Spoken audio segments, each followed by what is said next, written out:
Welcome back to Cocktails and Classics. I'm Dylan. Joining me, as always, Ben and Cam. As always. As always. Every time. Every time, most of the time. 60% of the time, we podcast all the time. Continuing on our March Madness trend, last week we did Miracle. This week, we're doing Moneyball. We're also keeping the M's for some reason. And Very true trendy. stories. True sports stories. None of that fake shit. I feel like most are loosely based on a true story. Oh, Even at Rocky, least. wasn't that based on like some small-time boxer? I don't Like, think so. The character Rocky, not the story, at least. Yeah, I don't know. That I couldn't tell you. But To kick things off and get everybody in the right mood, we're going to go to this week's cocktail, the Golden Glove. Sorry. It's a half ounce of lime juice, a teaspoon of sugar, which I'm sure you could substitute with some simple syrup, a teaspoon of Cointreau, and 2 ounces of rum. it's good. Yeah, I didn't have Cointreau in the house. Thought I had triple sec. Also didn't have that, so I had to kind of meme it a little bit with some Aperol. I just cut the sugar out, so it just tastes a little bit more orangey, but it's good. I enjoy it. I would definitely. It's almost like a daiquiri, pretty much. Yeah, it's very similar. Just, I mean, it's not like typically blended like you would expect a daiquiri to be, but it's good. It's kind of fruity. It feels kind of springy / summery, which is baseball season. So I mean, it kind of feels that way. But when you're getting started. Yeah. When the Sox getting ready to take the field. Now this is a stadium. No slight to the Coliseum, but this is a stadium. Fuck that Oakland Coliseum. Dude, it's like the worst field. They don't still play at the Coliseum, do they? I don't know. I don't know if they did, or if they. I know the Raiders also played at the Coliseum. Yes. Yeah, they had the banners in the movie. I remember growing up watching like the Tigers play the A's. And you would, no, they still play at the Coliseum. I was gonna say, I think they still play there. But no football's played there, though. I don't think. No. Well, the Raiders don't don't exist in Oakland anymore. Because like half the field used to be like just pure dirt, and like the football lines and stuff, and it was like shit grass. And I was like, this field just looks awful. I remember before the Marlins moved, and they built that stadium. I remember watching them, like the Dolphins play, and they would be running, and all of a sudden it's like, why is there a stretch of dirt down the middle of like the 50-yard line? What the fuck am I watching here? And then it wasn't until someone was like, well, that's where they also play baseball. And I was like, you can do that? Apparently you can. I just saw the new stadium when we went to Miami a couple of weeks ago, and I was like, wait, what is that?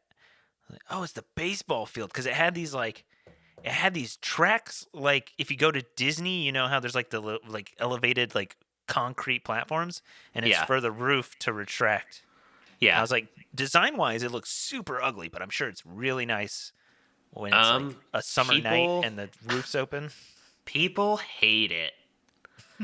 The entire city of Miami, I feel like I've heard, hates that fucking thing. They feel like they were completely scammed by the owners of the Marlins, and I don't blame them. They tore down the Orange Bowl, and they put up that monstrosity, and people do not like it. And also, apparently, people have bitched because, like, when they open the stadium, it just casts like a giant shadow onto all of the houses that are in the area. Man. Like, no one gets sunlight. Jeez, that would also be would fucking suck. Miserable. I'm gonna enjoy my sunny Florida weather. Also, probably devalue your house, like literally. Yes. Oh man. Yeah.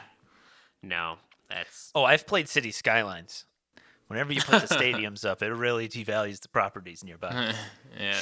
It's not like in Chicago, the Chicago Cubs stadium, like the properties right next to that are super expensive because you can look over the wall and actually like watch games from your balcony, which would be kind of cool. Like, could you imagine like looking out of your window and you just got like, I don't know, Stephon Diggs or something catching a pass, or like, just any big sport like right out your window. That'd be kind of neat. Somebody's told me the story of another. We're just gonna get on baseball talk because it's like one of my favorite sports. But somebody told me at the Toronto Blue Jays stadium. So there's a hotel in the outfield that like you can overlook the game. And somebody was like, "Yeah, I was watching a game at the Blue Jay Stadium one time and just looked up at the hotel and somebody's just having sex going at it on the balcony." Nice. Why? Oh God. But anyways, Moneyball, I don't remember Golden that scene in Glove is- Moneyball. there's also a scene in That's in the Basically, adult version, Moneyballs. Moneyball. I've seen that one. No. Have a Golden Glove, Check the show notes below. Make yourself one. It's pretty much like a daiquiri spinoff. Very close, lime, rum, sugar. Hit the show notes below, and you can get the recipe for it. And you can hit the Drizzly and Casker links, and they will take you to where you can go buy some alcohol and have it delivered directly to your door. Yeah. Get some kickback. Fuck, You help You're in us. Michigan. Fuck that Boo. going out to buy alcohol shit. Hell yeah! I mean, gas is at what, $5.50 now? Yeah, Save- no, save it's some gas it's and have it insane. delivered. The delivery costs don't go up. Yeah, They there might. you go. They might. Well, Don't they give them might, ideas, but- man. They might. But hell, get that shit ordered, get it delivered, and then you can drink away the fact that gas is so goddamn expensive. You can check out Moneyball as a recording on Netflix or Hulu, it seems. Moneyball is a 2011 sports biography drama written by Steven Zalian and Aaron Sorkin and based off the novel by Michael Lewis, the guy who wrote The Big Short.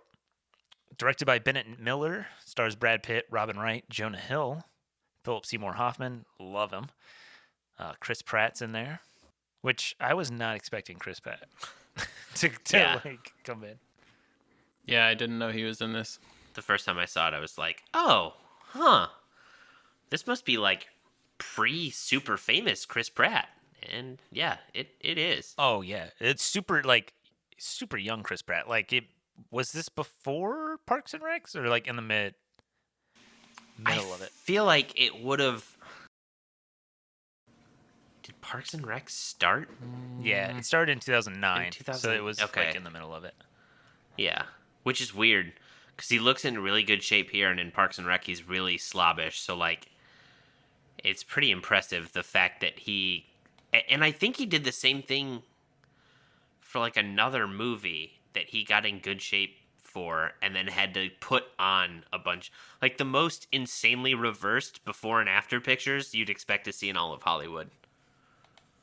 Where Chris Pratt's just insanely jacked, and it's yeah, oh wow, that's a really cool after pic. Oh no, that's the before.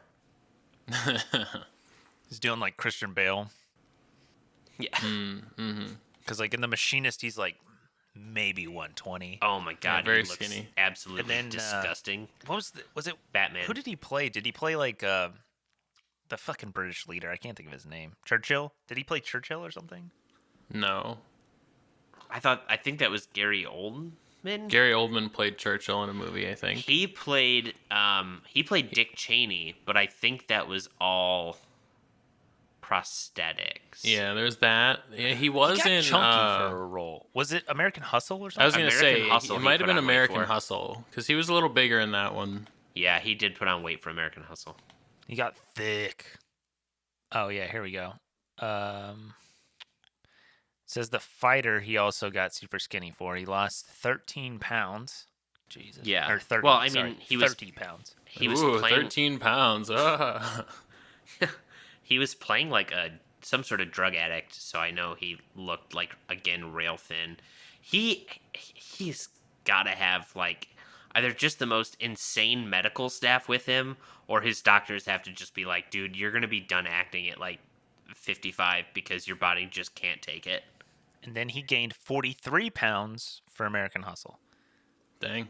And he adopted a slouched posture, which reduced his height by 3 inches, causing him to suffer a herniated disc. Oh my god. Jesus, dog, it's Talk about not method worth acting. it. It's not worth it. Yeah.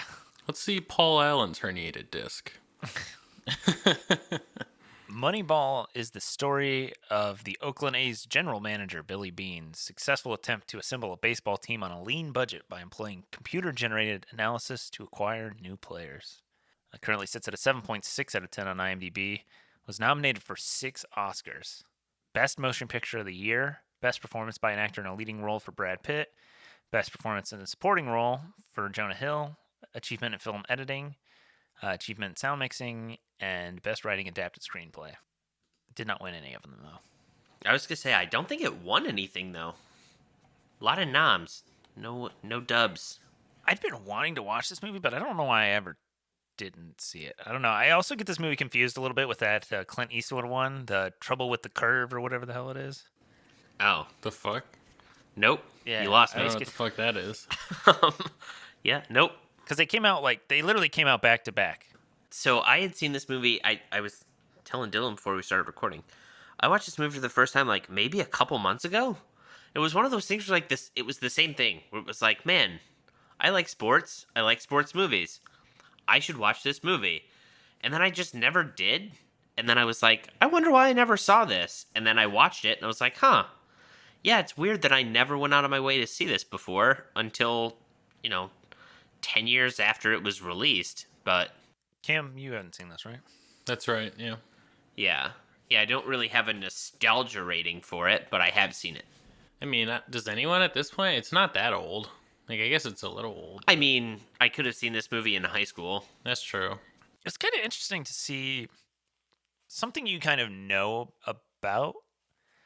Like, I don't know. I didn't really know that the A's won like 20 in a row. I didn't know that aspect of the story. But like, as someone who grew up loving baseball, like Billy Beane is like one of the greatest GMs of all time because of his like the way he just completely altered the game by bringing in analytics, like deep analytics more than just like batting average and like Oh, the no, I face don't value. think those are like statistics. He brought in analytics. He changed it from like, oh, this guy hit 350 last season. He's really good. To, oh, this guy, if you make him pitch up and away on ball 3, he's going to probably hang it and you have a better chance of hitting. Like just the insane stuff that everyone in sports uses now. Like the really the birth of, I think, analytics in any sport and now every sport is, most scouts are like, really at this point now, they don't really do a lot of scouting to watch for things because analytics can tell them so much more than they can see with the eye test. Yeah, like But what if they find a real gym rat who's scrappy and wants it? You know? There's those guys. Look, there's guys who the NFL Combine has a computer system that measures the 40 time to a T. There's still guys that hand time 40s. I've seen that. I'm like, why are you doing that? Because, Cameron, they have to do their own research, all right? Oh, man. No, honestly, from what I've heard, it's basically that, like a backup. like, well, not just that, but 40s had been hand timed for forever. So what's the best way to compare it to a guy who did it before they started auto tracking it at the combine? Compare it to the last hand time 40 to see, like, which is dumb because realistically the games, especially in football, I feel like has changed so much from when hell they started doing the combine testing and that in like in terms of like digitally tracking everything in like the 2000s. If you're trying to measure against somebody who played in 1987, Doug, you're trying to scout the wrong era of football. Right. Like, Yeah. just, The that's not the beer way league football. anyone does it anymore. Right. Dudes are smoking But- cigs on the sideline and going in. ripping cigs and doing construction before the game. Right. in Yeah, the it's off-season. just, it is. Like, so much now, scouts have become more so like, oh, are there any major character concerns? Cough, cough, is it Jared? Who? Jared Giambi in the movie? Oh. like- No, it's Jason and Jeremy. Jeremy. Jeremy just passed away, actually. Rip. Oh, Yeah. well, now I committed feel bad suicide. shit. Now I feel bad It was shit talking suicide. him. Yeah. But, like, in terms of, like, scouting in that's the stuff they would be scouting for. Yeah, it's Like, like oh. it's like that, and then it's like How does this guy do off the the field? intangibles. Yes. does this guy want to bite kneecaps, or yes, is he?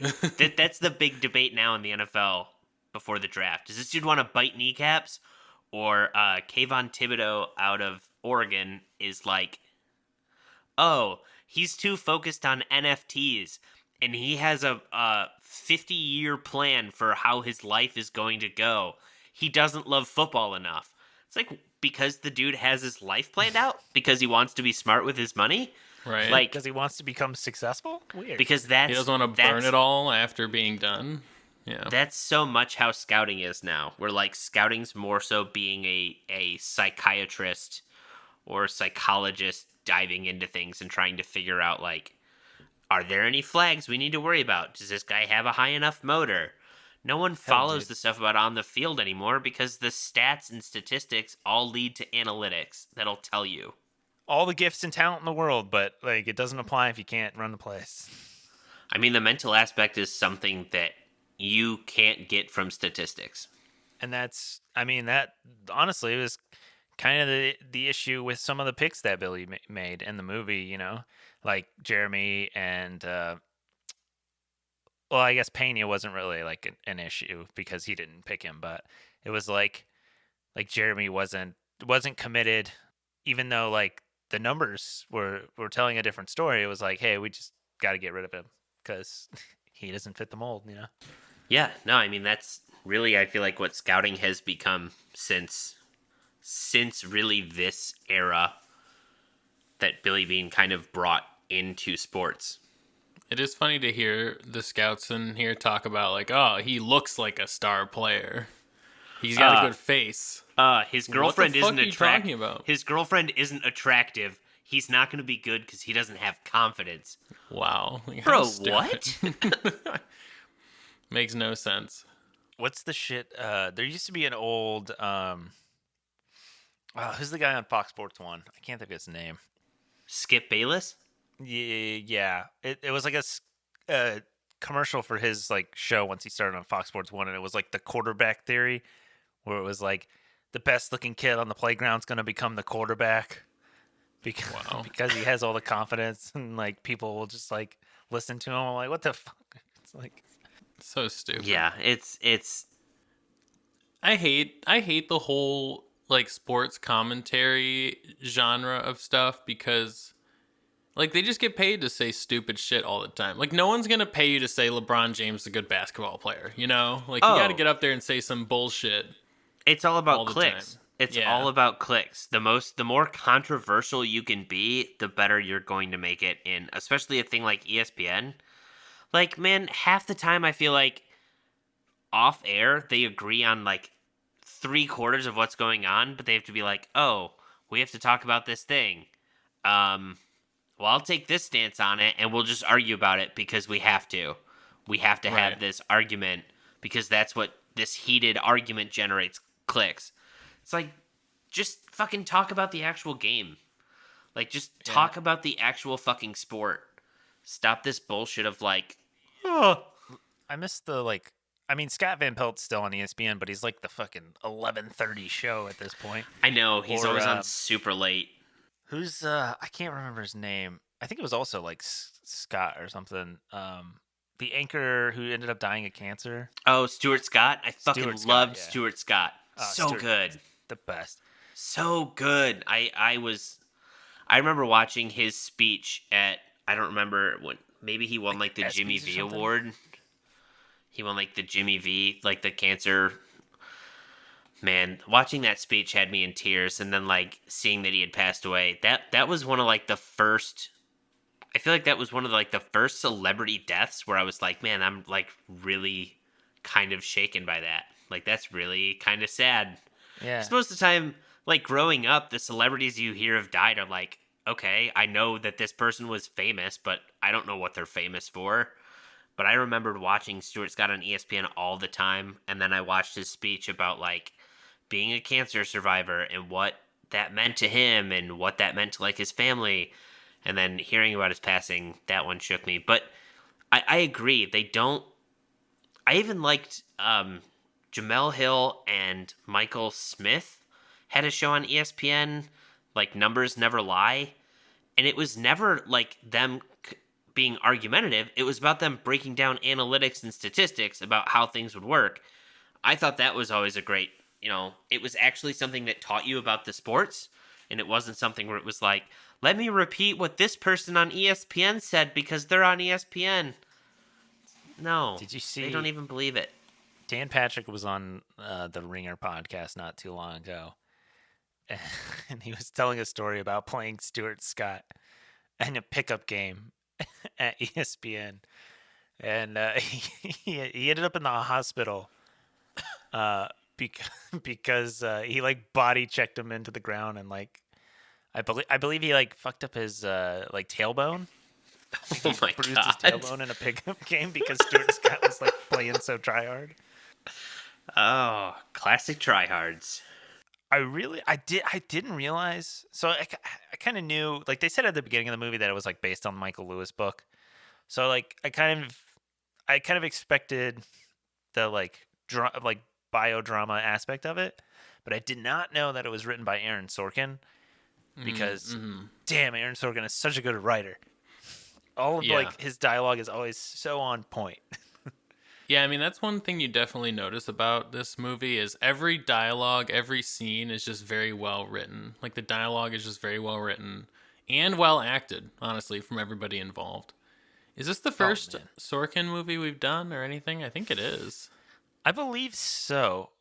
I mean, speaking of, like, well acted, I think Chris Pratt does a good job in this movie. He does. And Jonah Hill does so good. I was going to say, this movie really kind of changed everyone's perspective about who Jonah Hill could be as an actor. Oh, yeah. Because I feel like before this, he was mostly like all comedy, all like he played the nerdy teenage friend.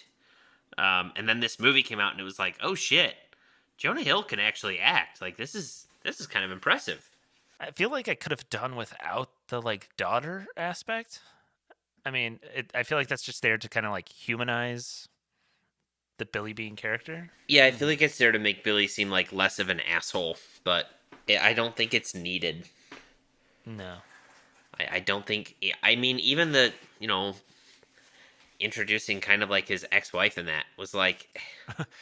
for the Robin payoff... Wright in the movie for 2 scenes? Yeah, and for the payoff where she calls him on the phone to tell him she's proud of him? We're proud of you. Okay. Yeah, it did seem wholly unnecessary. Like, there was no great reason for them to be in there. No. One thing I really...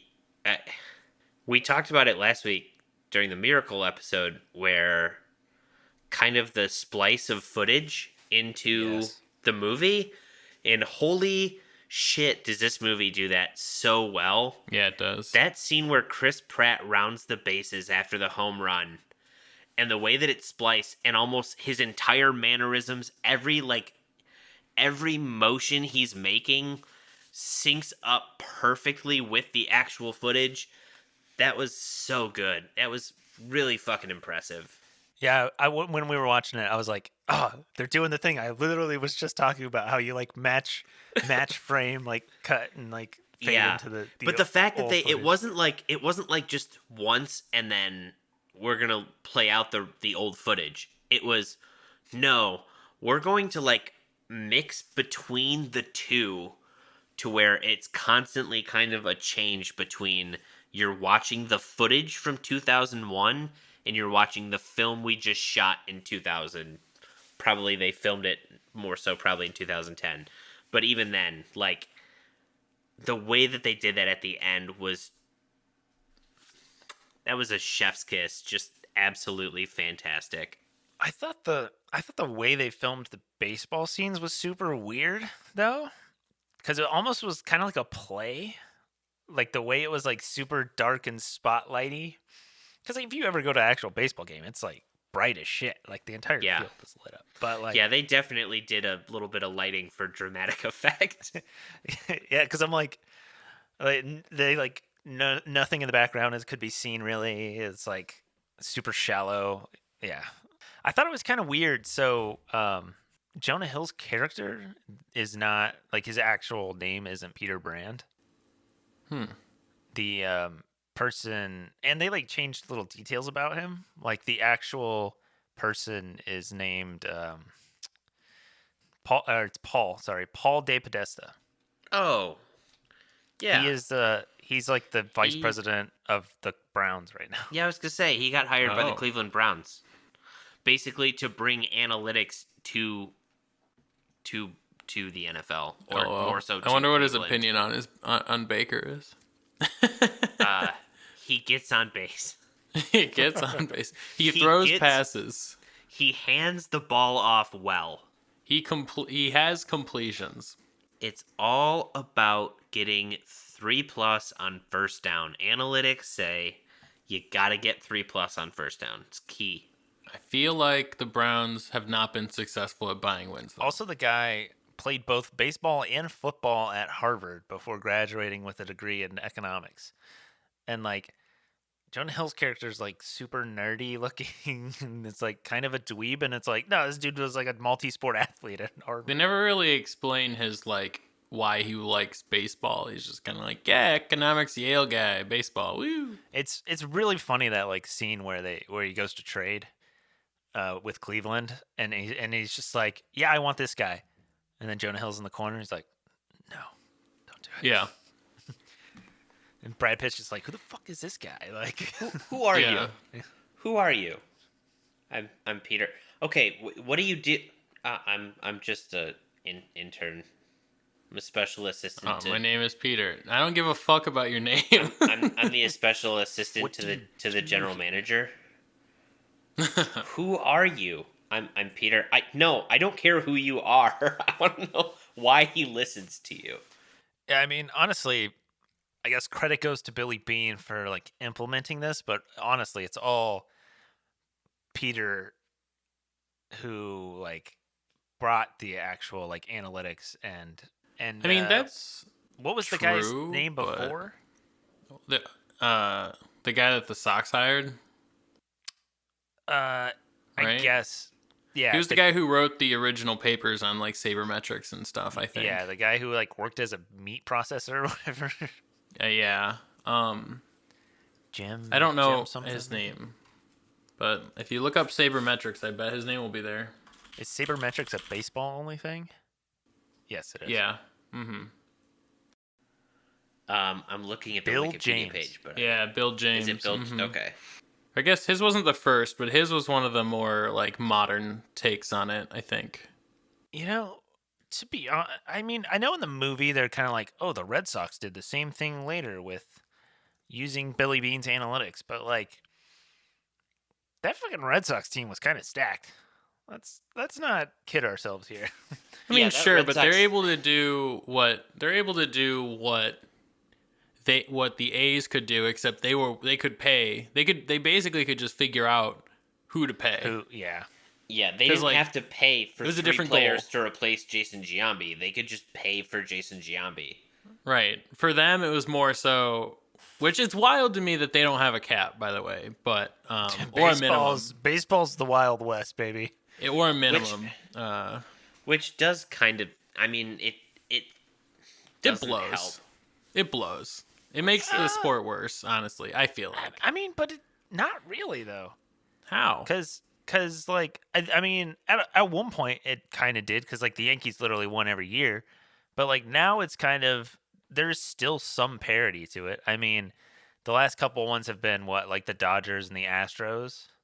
Which the Dodgers also had one of the highest payrolls in baseball, if not the Oh, highest payroll The in baseball. Dodgers do right now, but like Yeah. 2 years ago the Tampa Bay Rays had probably less money than the Athletics did in this movie on their payroll, which was I don't know. I feel like the cap and maybe even a minimum would help. I don't know. I just feel like it'd be sad to be like, oh yeah, this team probably doesn't stand much of a chance. Like, it sucks that money is a factor in it. I don't know. Cough, Detroit, cough.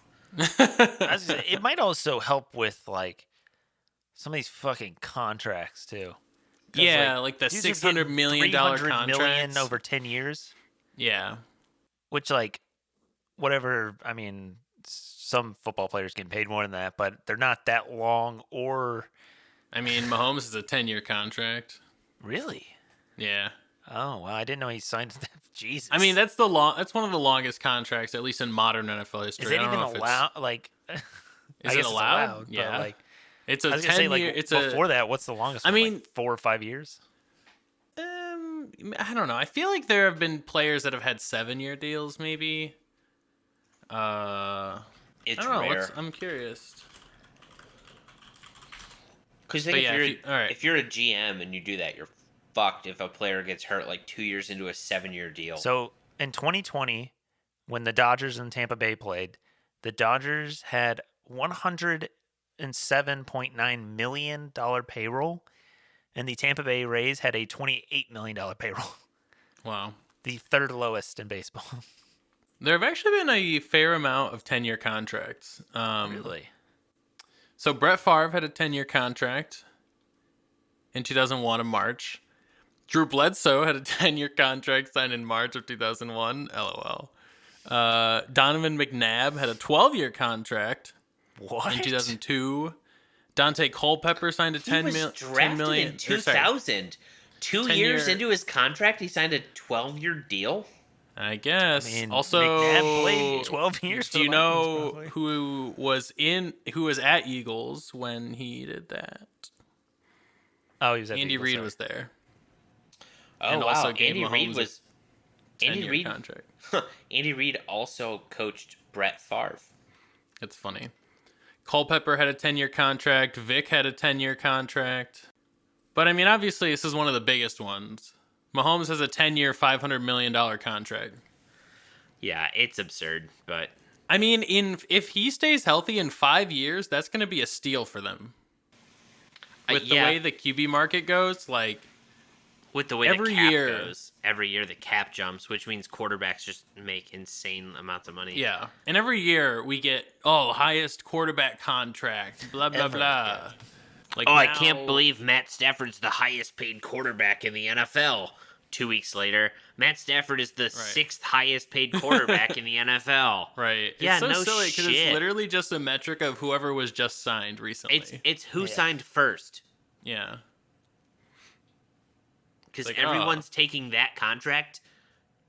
I'm sorry, every quarterback's agent is taking that contract to the team and being like, well, Matt Stafford's getting this. What are you going to give me? Right. Exactly. There is a luxury tax in baseball. So if you go over, like, you have to pay the penalty. So since it has been implemented in 2003, the Yankees have paid $319.6 million in luxury tax. And that was from 2003 to 2017. The Dodgers from 13 to 17 paid $149.7 million. Third place is the Red Sox with $25.1 million from 04 to 07, 10 to 11, 15 to 16. So like when they actually won. Fourth place is the Tigers with $9 million in luxury tax. God. Compared to 300 million. 319. So 310 million more than fourth place. Yeah. Good God. If you knock 300 million off the first place, it's still less than that. So the bottom of this list, there's not even 10 teams that have hit the threshold. There is Wow. 1, 2, 3, 4, 5, 6, 7, 8. So there's only been 8 teams to hit that threshold since 2003. That's insane. If I'm being honest, though, I think Beane should have taken the deal with the Red Sox. On a personal level, yes, he definitely should have. Like, I mean, maybe it was partly like his family is close to there, and he also kind of think- feels like he owes the A's organization. I also think it's kind of a point of, and It's I probably a don't point know. of personal pride. I think so. I think also like kind of a hubris of like, no, I'm going to be able to do it, and I'm going to do it with a lower budget than anyone else can do it with. It's like Still hasn't, though. No, he hasn't. He still has never won. Still plays Moneyball though. He's made to the playoffs a shit ton of times though, but just never won. Well, yeah. I mean, he does have a good process of like you bring guys in for cheap, and then when they're about to go for big money, you trade them for a lot, and then you use those assets to keep winning. I was kind of surprised. I didn't know Philip Seymour Hoffman was in this movie, and it kind of blew my mind because I love Philip Seymour Hoffman. It was one of those things where, like, I looked away for a second and I heard a voice and I'm like, who is that? And then I looked and I'm like, I recognize that guy. Oh shit, it's Philip Seymour Hoffman. And I feel like the character that he plays is like perfect for him. In the movie, as like the like kind of curmudgeonly, grumpy, like begrudging like manager who's like, you're not fielding me like a fucking team, dude. Like, so I'm gonna play who I want to play, who's actually decent at the game. On it's paper. So funny, Billy. Do you like me? It doesn't fucking look like it. It's so funny, like just the. I'm so sorry, Billy. I'm so sorry. I'm sorry. I'm sorry. I know you hate me, but I'm sorry. Sorry. I just had to get that Philip Seymour Hoffman bit in there. No, it's funny that he was like, I'm not playing what's his face at first base. I'm playing Pena. And then the GM was like, I'm trading Pena. So now you literally have no choice but to play my guy. You're playing Hatterberg at first tonight. No, I'm going to play Pena. No, you're not. Yes, I'm going to play Pena. Well, I just traded Pena. What the fuck? Also, Giambi, yeah, I traded him too. Like, what the shit? Like, yeah, if it didn't work out for them and they didn't have that, like, you know, huge winning streak or whatever, like, he would have gone down as such an awful GM. Like, the only reason he's not viewed as a nightmare is because it worked. Yeah. But like, just also, like, I just love the fact, dude, that he has, in the movie, Peter. He has Peter tell Carlos Pena and be like, hey, can you come here? Okay, look, you've been traded to Detroit. Here's this information, yada, yada, yada. Okay, he gets up and walks away. And Billy Beane's like, yeah, don't worry. I'll talk to Jeremy. They're in the middle of talking with the manager, like, Jeremy, get in here. Hey, you've been traded to Philadelphia. Here's the GM's number. And then just sends him out. Like, like what the fuck? What an That's what he was saying before, though. He was like, you just got to be very brief and well, yeah, but like, talk to him. He made it seem like he was going to go talk to him, and instead he calls him into the other guy's office, tells him he's been traded, and then just sends him away. Like, not even a conversation, nothing. Just like, hey, Jeremy, can you get in here? Yeah, you've been traded to Philadelphia. Here's the GM's number. Like, God, I was expecting one of them to just freak out. Yeah, I mean, I thought Pena was going to, because he was kind of like, he's like, is that all? Like, well, then he gets out and he walks out of the room, and then it kind of hangs on Jonah Hill in the empty, like, just sitting there in the office, and you're like, oh shit, something's about to happen. And then he just casually gets up, and you're like, oh, nope, I've been had. Nothing exciting's gonna happen here. I mean, I feel like we talked a lot about sports. I feel like that's going to be this month in general. It's just going to be a lot of sports discussion and then a little movie discussion. But I mean, how fitting, though, that the sports discussion, we literally record this movie on the day that the lockout ends. Yeah, that's true. Like, that's pretty fucking cool. Couldn't have timed that shit better. I hadn't seen this. Cam had not seen this. That's right.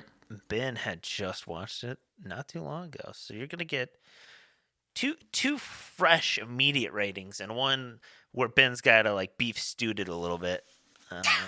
Beef stew. Super stew. It's like a chili, really. A chili's really just a fancy stew, though. I would agree with you. Yeah. Hard to argue that. So, I actually hate baseball. I think it's awful and the most boring sport ever, honestly. I don't know how anyone watches it. However, this movie was really good. The acting was fantastic. The dialogue was really good. I do like math, though, so the analytics part was also kind of cool. Yeah, it was really good. It did not, it felt, other than like the family stuff that was in there that didn't really need to be, the entire movie was just entertaining, I thought, from start to finish. Brad Pitt, as always, was very good as the lead in this. So I'm going to give it an 8 out of 10. Hates baseball, loves math, 8 out of 10. It was mostly not just actually the way that you about- said it. I hate baseball. I do like math, though. It's like, okay. Okay, that's All not right. the reason, but I'm just saying, like, I don't come into this movie being No, like, but oh, just- yes, a baseball movie. But just the way you said it was fantastic. I don't like baseball. I do like math. Like, all right.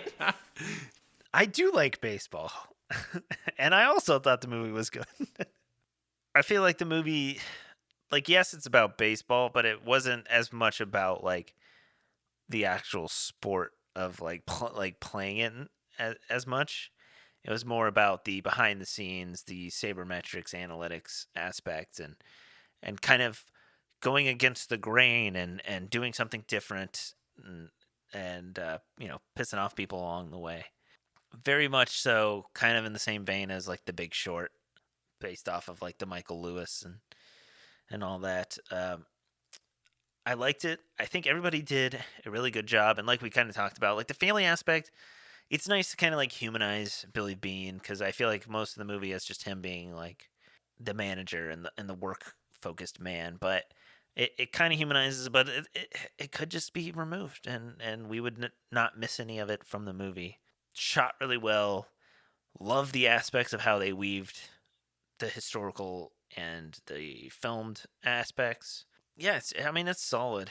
I'm gonna actually give it an 8.5 out of 10. I think this is a sports movie that doesn't have the heart of a sports movie. Yeah. Like, most sports movies are like this feel-good story, and you feel that like sense of like accomplishment, and even though all you did was sit there and watch it, you feel like you did something and you achieved and you won. And this movie just doesn't really have that. It doesn't really give you that feeling like you've won, or even, something like a movie kind of like Rocky, where, in actuality he loses in the end, although it's not as sad as other movies, but, movies where you lose in the end, and as a viewer you feel that, when they talk about the fact that the A's lost in the playoffs, you don't really feel bad. You don't feel like you also lost in the playoffs. With that being said, it's still a fantastic movie. The acting is top notch. We all said it. The family stuff doesn't really need to be there, because to be honest, even with his family, Billy Beane comes across kind of as an asshole in this movie. I feel like them talking about him and his daughter's relationship, it doesn't make me root for Billy Beane anymore. To be honest, I still kind of finished the movie with some sense of like, yeah, he's good at what he does, and like it was smart of him to embrace analytics, but he kind of comes across sometimes still like he's the smartest guy in the room. He just seems like one of those guys. Like, Billy, this is a blue chip prospect. Like, everyone's saying you can't miss on him, and he'd be like, no. Take the linebacker out of Hawaii in round 2, because analytics tell me he's going to be the best pick. And it's like, you could have just had the sure thing. Now, with that said, Brad Pitt plays it with charm to still make him likable. But at times, I finish this movie and I'm like, yeah, Billy Beane did this really cool thing with analytics and that, but I would not want to work for him because he seems kind of like an ass. Jonah Hill, I think it's crazy watching this movie and watching other things he's done. He was in, I think the last thing I recently watched him in was Don't Look Up. And it's crazy. He's really good in it, but he kind of still plays that, every time I think of like the Jonah Hill character in that, I kind of think that's if his character from Superbad grew up. So this kind of really changed it for me, where it's like, wow, he is not Jonah Hill. Like, he's very much kind of a different character, and he's playing this, kind of serious role, but still gets to add a little bit of wit and everything into it. Yeah, overall, it's a good movie. It's a good sports movie. I would just say, yeah, it isn't, which is interesting. It's not about what's going on the field. Yeah, it is and it isn't. I give it an 8 out of 10. It's a good movie. It's really interesting. If you're someone who follows sports, especially in the past, 20 years, and that's kind of a thing that you've noticed, the dive into analytics is really cool. It's a really kind of interesting thing to see, and to see the fact that they were willing to risk being ostracized because they knew it worked. If you enjoyed this, don't forget to rate and subscribe. Check us out on Instagram at Cocktails and Classics Pod, and hit up the show notes. Hit the Jersey and Casper links. Make yourself a Golden Glove. You can check out Moneyball on Netflix and Hulu as of recording. Check us out next week as we do The Longest Yard, the 1974 OG version. Zach's gonna be pissed. No Sandman. Share us with your friends and family, and as always, watch responsibly.